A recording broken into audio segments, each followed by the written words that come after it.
This week's Parashat Pinchas begins with the denouement of last week's lurid and violent encounter between Israel and Midian, before turning to a census of the Israelite men of fighting age.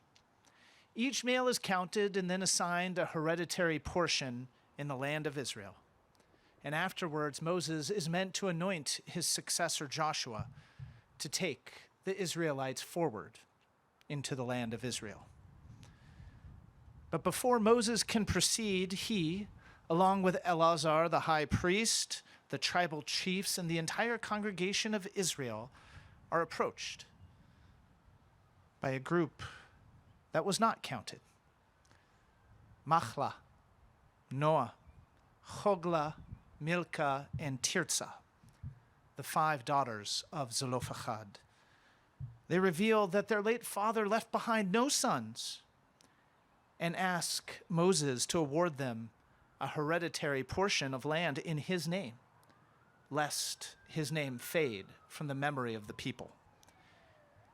And in a remarkable turn of events, God commands Moses to accede to the daughters' request, transferring their father's holding to them, and further instructs Moses to amend Israelite law, enabling women without brothers to inherit their father's estate moving forward.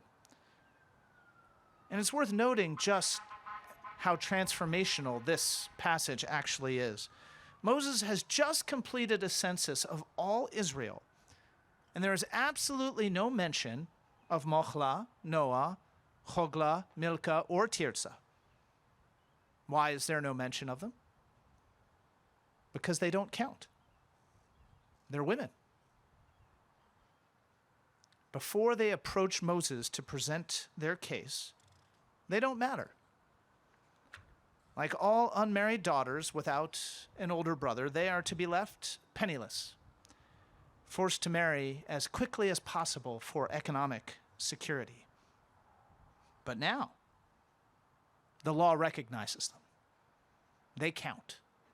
And forevermore, women like them can count upon an escape hatch from a rather patriarchal property law that otherwise sought to make women wholly dependent upon men for their survival.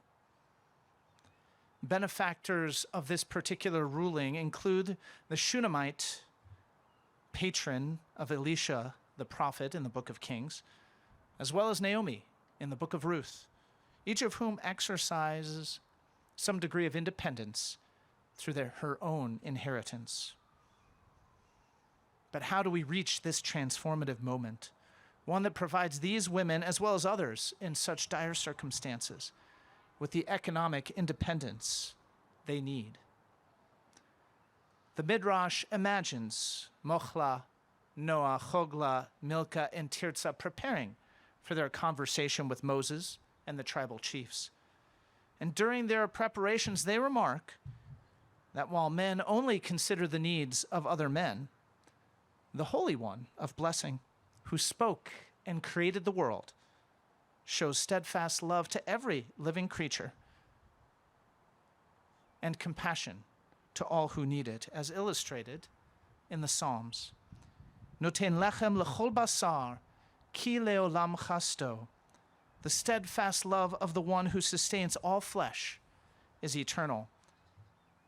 And tov l'Adonai la'kol, v'rachamav al kol ma'asav. Adonai is good to all and shows compassion to all God's creations.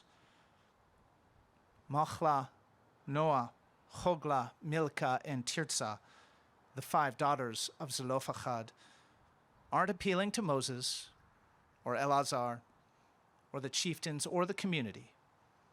They've already deduced that those in power, namely men, cannot be trusted to share their authority with others.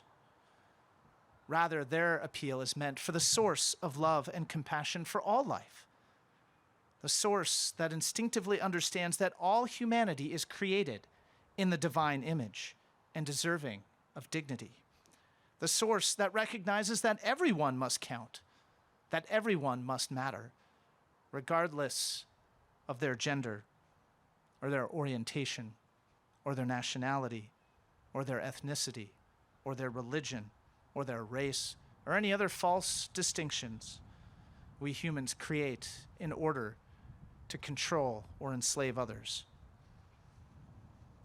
And Moses takes their appeal directly to the source.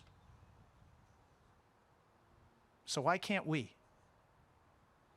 Every day we're approached by others in need of our compassion, in need of our love, in need of our understanding. Why can't we take their appeal directly to the source of love and compassion and equality and dignity? It's right there. It's inside each of us, waiting to teach us the simplest truth of our tradition, that each of us must count. Women's lives must count. Women's dignity must count. Black and brown lives must count. Gay and lesbian and queer and transgender lives must count. Homeless lives must count. School children's lives must count. Law enforcement lives must count. Everyone must count.